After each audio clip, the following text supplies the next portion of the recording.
In the name of Allah, the most gracious, the most merciful.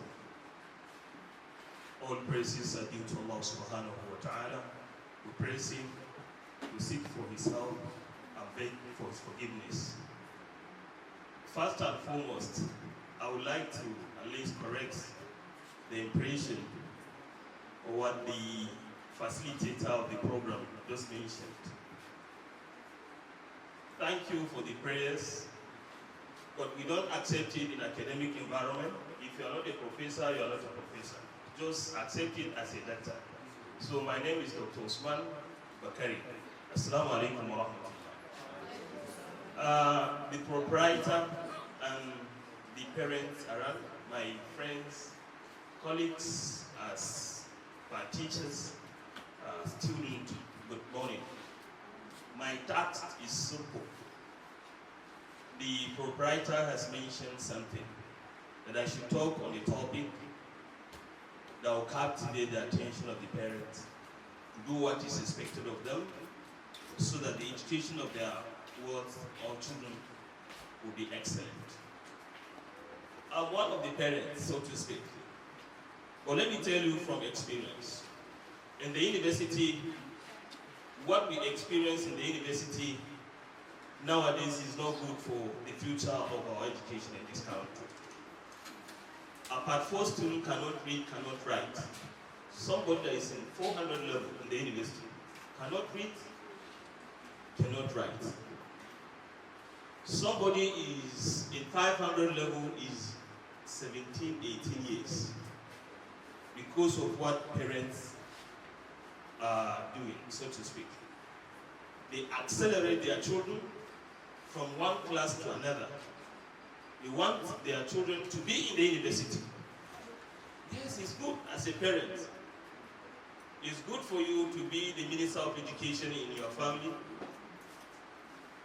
taking care of the welfare of education of your children, of your wife, of your friends, of your siblings, and so. It's good. But we have to be very, very careful. This information goes to the parent.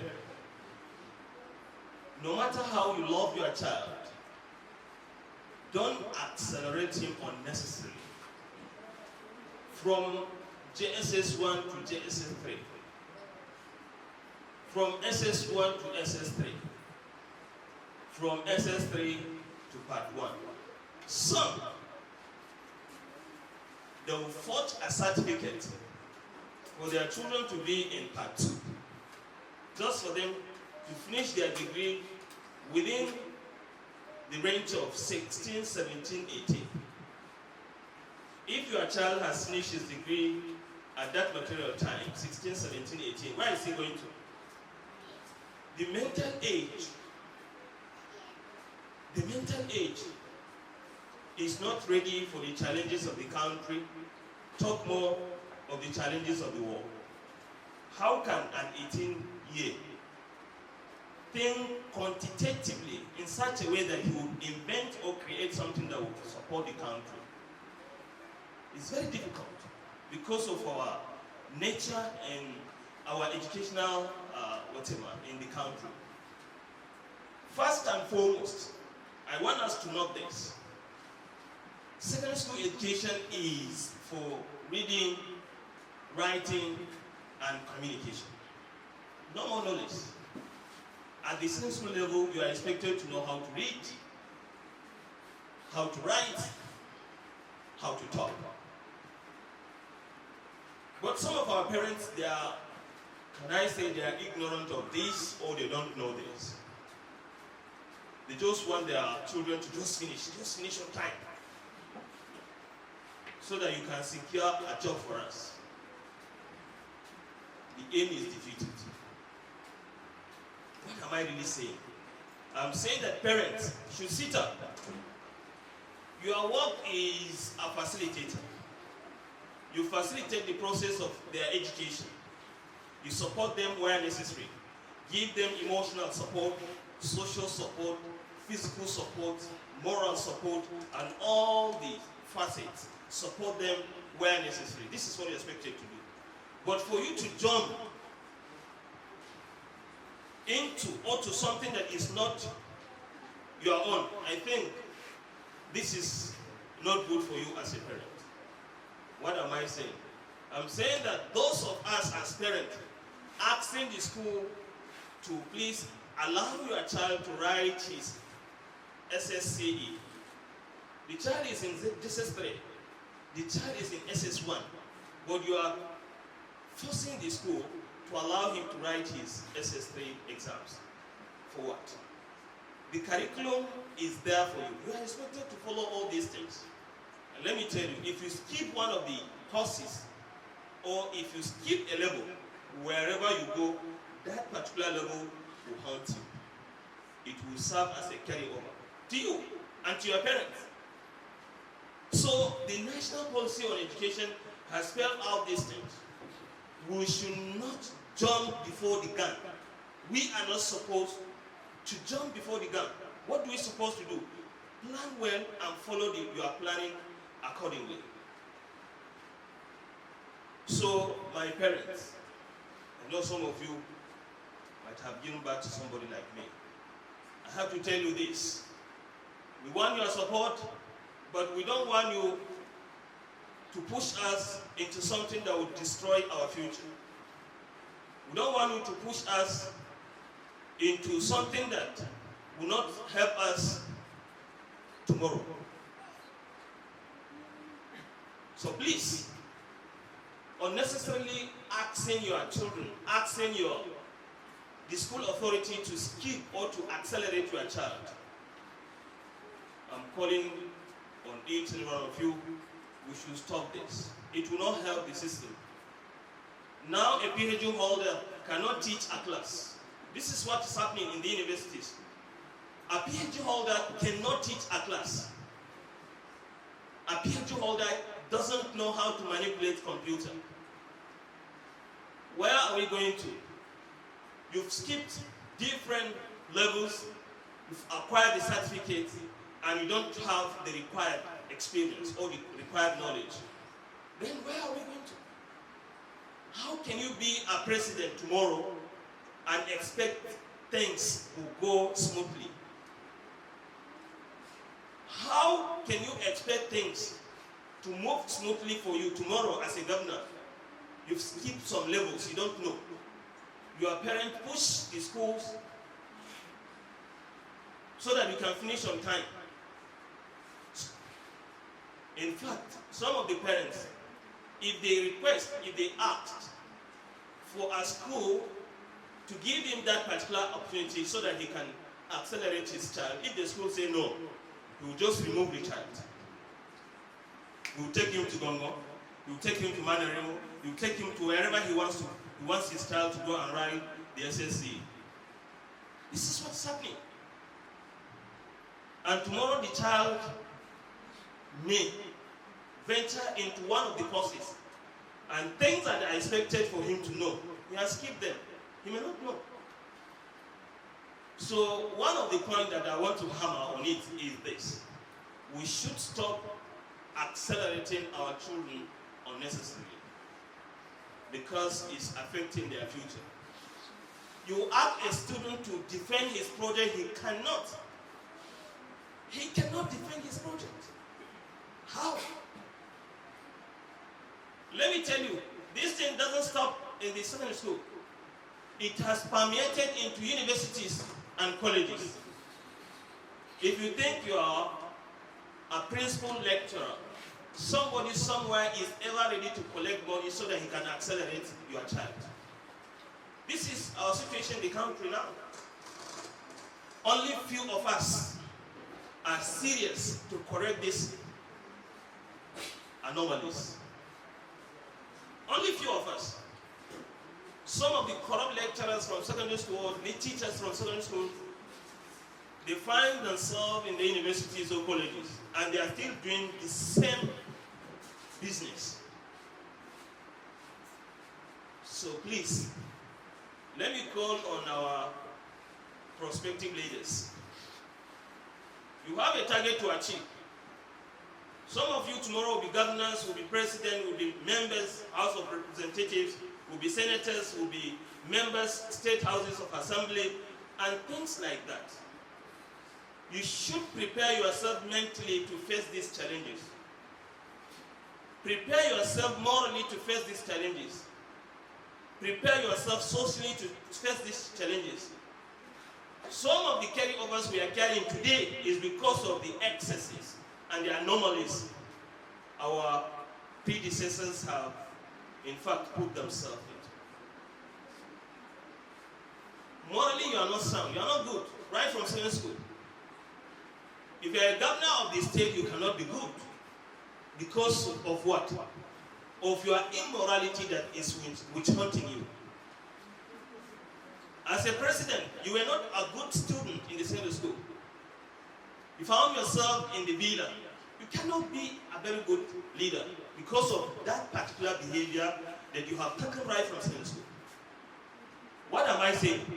Be a good student. Be a good ambassador of your parents. Be a good ambassador of the country. This is what you're expected to tell yourself. What do you want to achieve as a student? You have to set your targets, set your goals. What do you want to achieve? And your parents are expected to support you, not to change it. Let me talk from experience. I have gone around schools in Jalingo, outside Jalingo, to other states, presenting papers on career choice. But what I discovered, you may guide a child to pick a career that is best suit his interest, best suit his value, best suit his capability, capacity, and ability. But the parents will change it. This is not what I want you to be. I want you to be a medical doctor. Why must we change his interest? In psychology, we don't force a student or a client to choose something that is against his ability. You are forcing your child to be a medical doctor, and your child is not good to be a medical doctor. His IQ is not good for that.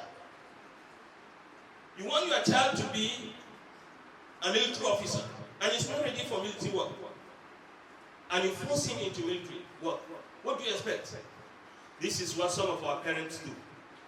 They change the career of their children without considering the capabilities of their children, the abilities of their children, the interests of their children. Just, I want you to be a medical doctor. Being a medical doctor is not the end of the world. We should understand this. If you ask science students to tell you their ambition, what do you want to become in life? They will be telling you, I want to be a medical doctor. Everybody wants to be a medical doctor. I say medical doctor. But what do you have on ground to match this choice that you have chosen? What do you have? Your mental matchability, your physical matchability, even your future matchability. How do you look at it? Someone that cannot withstand seeing blood, he wants to be a medical doctor. You cannot withstand seeing cadaver, dead body, but you want to be a medical doctor. You cannot go to work. They will call you. You don't want to go. You don't want to go, but you want to be a medical doctor. This is what some of us do believe in. They say, I want to be a medical doctor. See, being a medical doctor is not for a lazy man. It's an endeavor that is full of what? In fact, it's full of activities.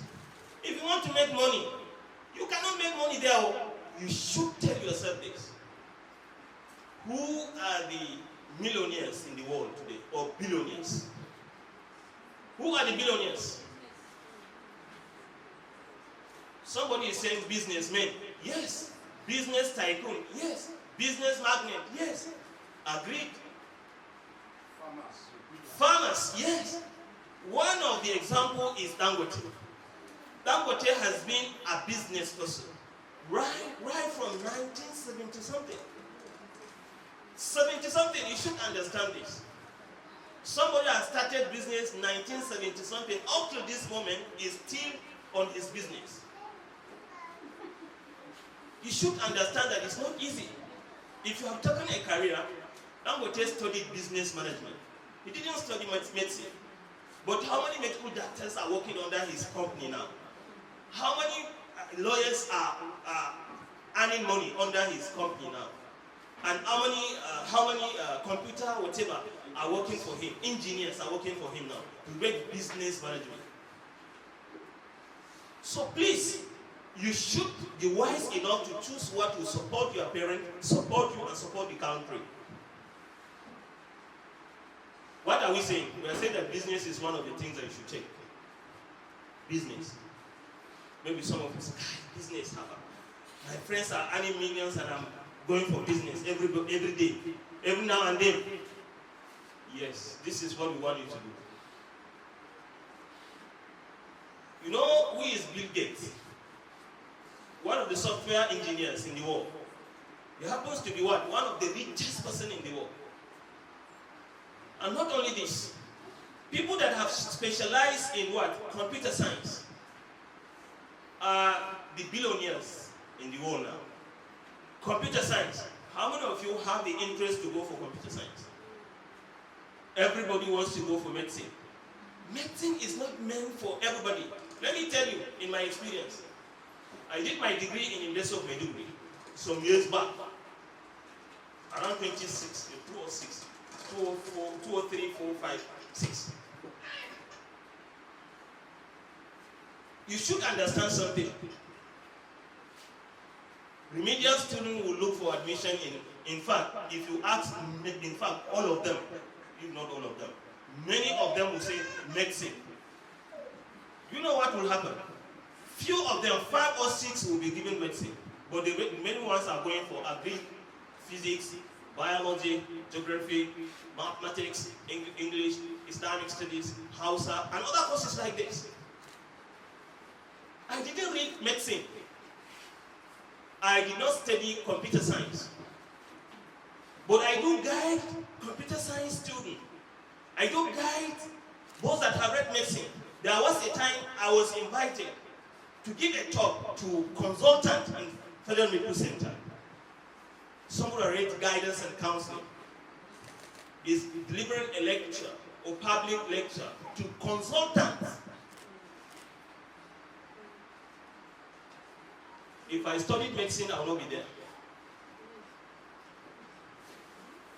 But as God will have it, I studied guidance and counseling, and I was invited based on that. What am I saying, my brothers and sisters? Parents, do not force your child to choose something that is against his will, is against his interests, is against his capabilities, is against his capacity. Please do not do that. Eradua, Musa Eradua, our late president, may Allah have mercy on him. Umar Eradua. What did he study? He studied chemistry education. Chemistry education, listen to what I'm saying. Chemistry education. Shagari was a grade 2 teacher. Sardana was a grade 2 teacher.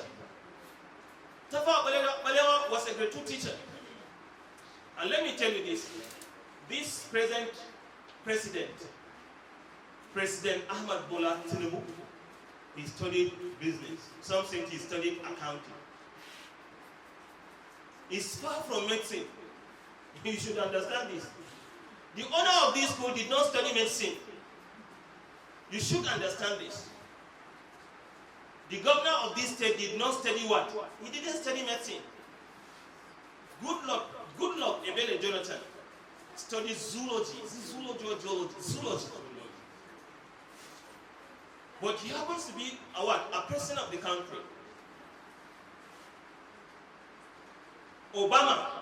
President Obama did not study medicine. He was a lawyer. But he governs what? America 8 years. Unprecedented tenure. Something that has not happened before. He has broken the history also. Please, we should understand. The future is bright. There are tens of thousands of careers. There are tens of thousands of fields that you can venture into them. I have mentioned something. I said computer. Computer is another aspect that we are not exploring it. But I know this school, they are somehow trying about computer, most especially programming and other things like that. Can you clap for yourself?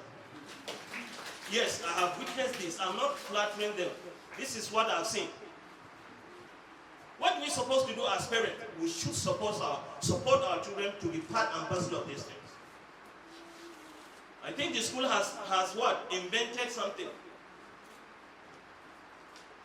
They've created different things. I've seen it. So this is what we want our teachers to be teaching our students, our children, so that tomorrow they can be what? Independent. One of the indices, or one of the objectives of national policy on education is for us to teach our students or teach our children to learn entrepreneurship. So we've mentioned one of the things. We said business is one of the things that you should put your mind, not a civil servant. If you ask me now, with my rank in the university, if you ask me now about the choice, I will tell you this is what I've chosen. But based on my experience and knowledge now, if you take me back to SS1 or SS1, I have a different choice. Yes, I have a different choice. I'm not a lazy person. Let me tell you this. I'm not a lazy person. One field is not enough for me because of what I've seen. You have to diversify. You have to go to other fields so that you can be a different person entirely. The latitude is still there for you. SS1, SS1. Choose something that will support you. Don't listen. Let me say this. Don't listen to some of your parents. Don't listen to them. If I say don't listen, tell them that, what you've chosen for me, I don't have the interest, I don't have the ability, I don't have the capability, I cannot go for it. Allow me to go for this.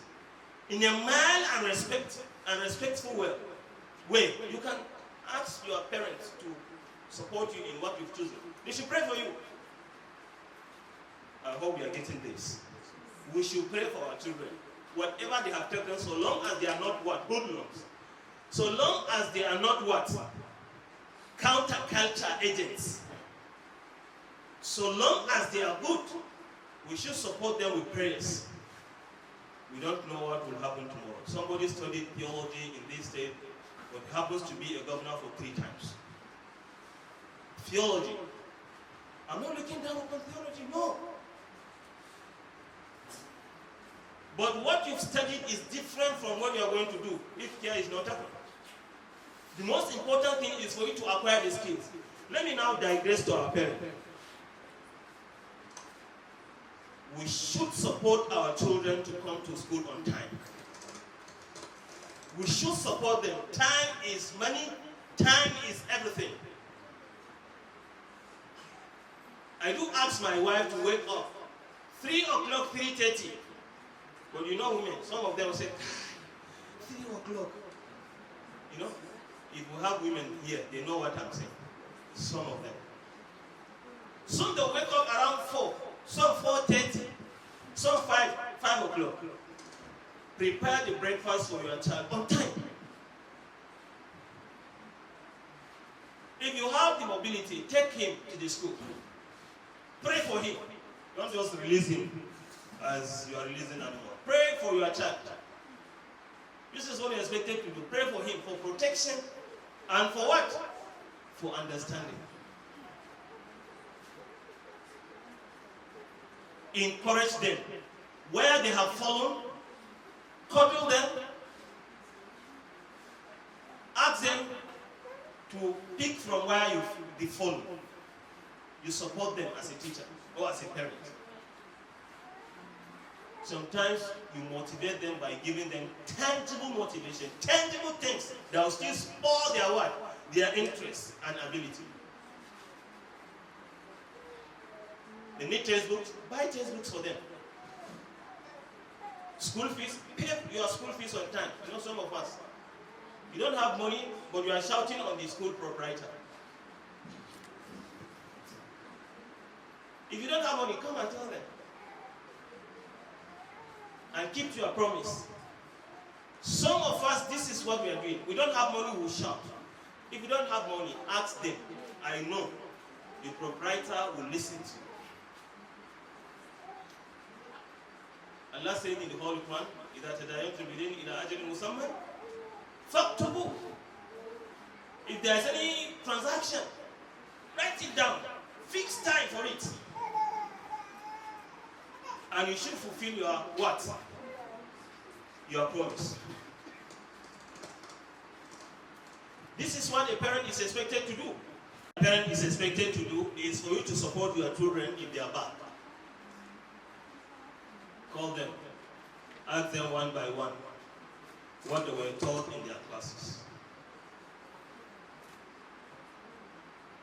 Sometimes they will tell you 5, 6, 3, 2 different courses were taught. Ask them. If they don't know and they could not recall, they cannot recall what they were taught, what they're supposed to do, you ask them to open the book or open the exercise book. Let them read it again. Ask them to read it 100 times. A concept that is difficult, ask them to repeat it severally. This is how you may get the opportunity to what? To memorize it. 100 times. Sometimes, if you do it 100 times now, in the morning, 100 times before you come to school. Yes. Before you understand, you are changing them. Encourage them. Don't insult them. You know, some of us, we insult our children and say they are animals. Don't insult them. What are we supposed to do? We encourage them, we pray for them. We were not like this before. But as time goes on, we are what? We are acquiring the knowledge, the skills, the ability, and things like that. And now we are here. This is what a parent is expected to do.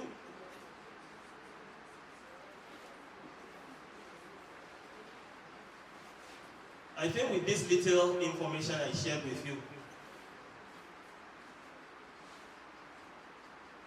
I will say, وآخر دعوانا الحمد لله رب العالمين. السلام عليكم.